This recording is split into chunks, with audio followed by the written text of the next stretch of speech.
নেত্রকোনায় বিদ্যুতের লোডশেডিংয়ে বিপর্যস্ত হয়ে পড়েছে জনজীবন। দিনের প্রায় 1/3 সময় বিদ্যুৎ না থাকায় দুর্ভোগে পড়েছে পিডিবির গ্রাহকরা। আর পল্লী বিদ্যুতের গ্রাহকদের অবস্থা আরও শোচনীয়। বিদ্যুৎ উন্নয়ন বোর্ড বলছে, চাহিদার চেয়ে বিদ্যুৎ সরবরাহ কম থাকায় বাধ্য হয়ে লোডশেডিং করতে হচ্ছে। নেত্রকোনা থেকে রাজীব সরকারের তথ্য ও চিত্রের ডেস্ক রিপোর্ট।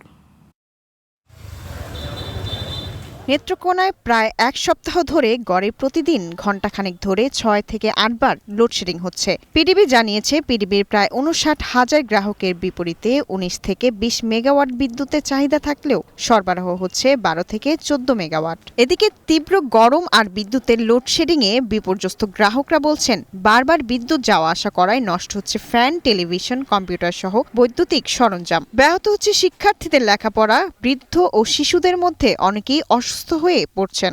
1 ঘন্টা দেওয়ার পরে 2-3 মিনিট থাকে, তারপর পরে আবার চলে যায়। কালকে হঠাৎ করে এমন লোড দিছে বলতিছে, তখন আমার পিসি নষ্ট হয়েছে, ফ্যান নষ্ট হয়েছে। বিদ্যুতের ভোল্টেজ হাফ ডাউনের কারণে আমার পিসি ব্লাস্ট হয়ে গেছে, যার কারণে আমি আমার একটা ক্লাস, আমার 3-4টা আমি অনলাইনে ক্লাস করি, ভার্সনও ক্লাস করছি, সো ওইগুলো আমি ক্লাসগুলো করতে পারি নাই। বিদ্যুৎ থাকলে আমাদের কামাই রোজগার আছে, বিদ্যুৎ না থাকলে আমাদের কামাই রোজগার নাই। কোনো দিন দেখা যায় যে ঘন্টা দিয়ে তো বিদ্যুৎ থাকে না, লোডশেডিং দিনের মধ্যে 2-3 বার লোডশেডিং হয়। এদিকে অতিরিক্ত লোডশেডিংয়ে চলতি আমন মৌসুমে ব্যাহত হচ্ছে কৃষিকাজ। আর কয়েকদিন এমন অবস্থা চললে ক্ষতির মুখে পড়ার আশঙ্কা কৃষকদের। 24 ঘন্টার মধ্যে আমরা 4 ঘন্টা পানি দিতে পারি না।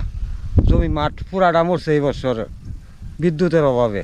চলমান তাপমাত্রা কমলে বিদ্যুতের চাহিদা ও লোডশেডিং দুটোই কমবে বলে জানিয়েছেন পিডিবির এই কর্মকর্তা। তাপদাহের সময় আমাদের লোডশেডিংও অন্য সময়ের তুলনায় একটু বৃদ্ধি পেয়েছে। আর এই সময় আমাদের ডিমান্ড থেকে 19 থেকে 20 মেগাওয়াট, আমরা বরাদ্দ পাই 12 থেকে 14 মেগাওয়াট। ম্যাক্সিমাম টাইমে 12 মেগাওয়াটই থাকে, আর বাকিটা আমাদের লোডশেডিং করতে হয়। তো আমরা আশা করছি যে খুব অল্প দিনের ভিতরে যখন জেনারেশন যদি বেড়ে যায়, তাহলে আমরা এই লোডশেডিং থেকে উত্তরণ পাব। দ্রুত স্বাভাবিক হবে বিদ্যুৎ সরবরাহ, কমবে লোডশেডিং আর জনজীবনে ফিরবে স্বস্তি, এমনটাই প্রত্যাশা নেত্রকোনাবাসীর।